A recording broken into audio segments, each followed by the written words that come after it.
प्रिय छात्रीगण समस्त को सुप्रभात।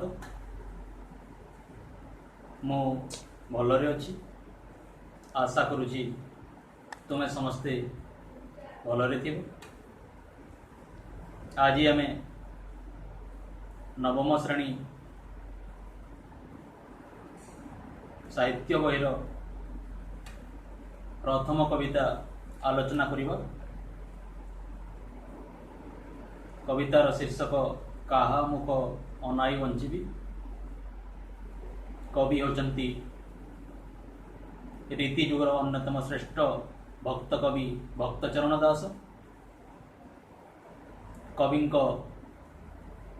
सामान्य परिचय। भक्तचरण दास 1800 शताब्दी रे खोर्धा जिल्लार राजसुनाखला निकटवर्ती सानपदर गाँव में जन्मग्रहण करथिले।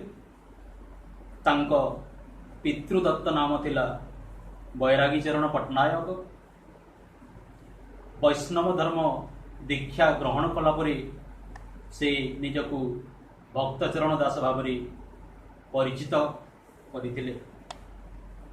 रीति जुगर अन्यतम प्रसिद्ध वैष्णव कवि भाव समग्र ओडिशार पुरपल्ली से सुपरिचित। से जड़े भक्ति भावापन्न कवि थे। अत्यंत सरल प्रांजल अभिव्यक्ति ही तांको रचनार मुख्य वैशिष्ट्य। तांको सारस्वत कृति मध्य रही मनबोध चौतीसा, कला कलेवर चौतीसा, गोप मंगल, मनः शिक्षा, मथुरा मंगल। यही समस्त कृति मध्य मथुरा मंगल सर्वश्रेष्ठ। आलोच्य काहा मुख अनाई बंचिबी शीर्षक पद्यांशटी तांको रचित मथुरा मंगल काव्यर षष्ठ छंदरु रोहित। षष्ठ छंदटी रही मोट 20टी पद। से 20टी पद मध्यरु 8टी प्रथम पद को एठारे ग्रहण करा जाई कवितार नामकरण करा जाईछि काहा मुख अनाई बंचिबी। तमे समस्ते जानिछ भगवान श्रीकृष्ण कंसर धनुत्सव देखिबा पई निमंत्रित होइथिले।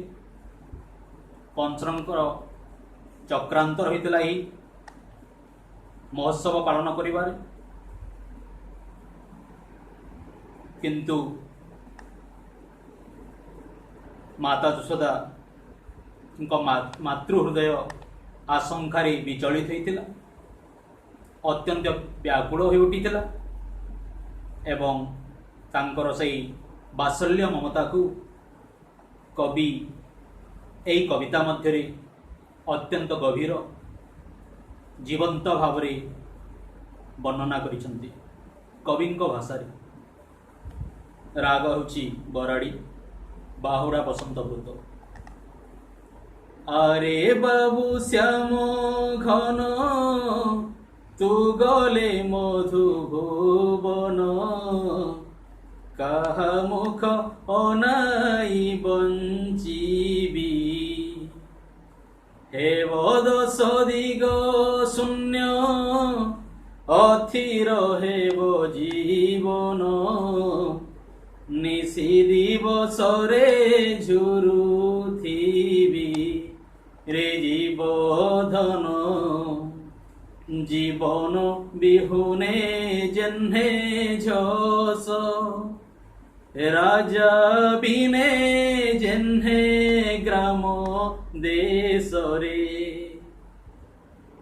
एही प्रथम पदरे कविंकर यह कहिबार अर्थ जे माँ यशोदा निजर अति आदरर प्रियतम पुत्र को श्यामघन बोली संबोधन करिसंती एवं से अत्यंत आशंका प्रकाश करिसंती, दुख प्रकाश करिसंती। तांकर सही बात्सल्य ममता आतंकित होबार लगी एवं कहिसंती जेहेतु तू होचु मो अंदर रौड़ी असहायर साह दरिद्र पसरा जदि तू मते विच्छेद हो मोठार अलग हो तो जदि सही मध्यपुर को चली जीवु ताहेले मोर अवस्था कौन हेबो मोर जेन 10 दिग संपूर्ण शून्य पलटि जीवो एठारे 10 दिग कहले पूर्व पश्चिम उत्तर दक्षिण अग्नि वायु ईशान नैऋत ऊर्ध्व आउ अधः यही समस्त दिग को 10 दिग बोली कहुई कृष्ण बिना यशोदांकर 10 दिग अंधारमय हो जीवन अस्थिर हो एपरिक से दिन राति प्रति मुहूर्त जोरी जोरी क्षीण हो मृत्युवरण करवार संभावना बढ़ीज जेपरी जीवन विहुने जीवन अर्थात जल जलर अभाव रे अल्प केते मुहूर्त माछ तिष्टि पारे नाही संपूर्ण मृत्युवरण कले ठीक से भलिया मांकर जीवन सादृश्य हब कापरी माचर जीवन भली राजांक अनुपस्थिति जमिति राज्य रे चोरी हत्या डकायती अराजकता वृद्धि पाई थाए ठीक से भलिया मांकर जीवन रे घोर अंधकार संकट माड़ी आसीबो से आदो जीवन अतिबाहित करिपारिबे नाही एई कथा एई आशंका नहीं तांकर मातृहृदय संपूर्ण दुखित होउची से निजको संभाली पारु नाहंती तांकर सेई हृदयर बात्सल्य ममता अश्रु भावरे झरी पड़ुची। धन्यवाद।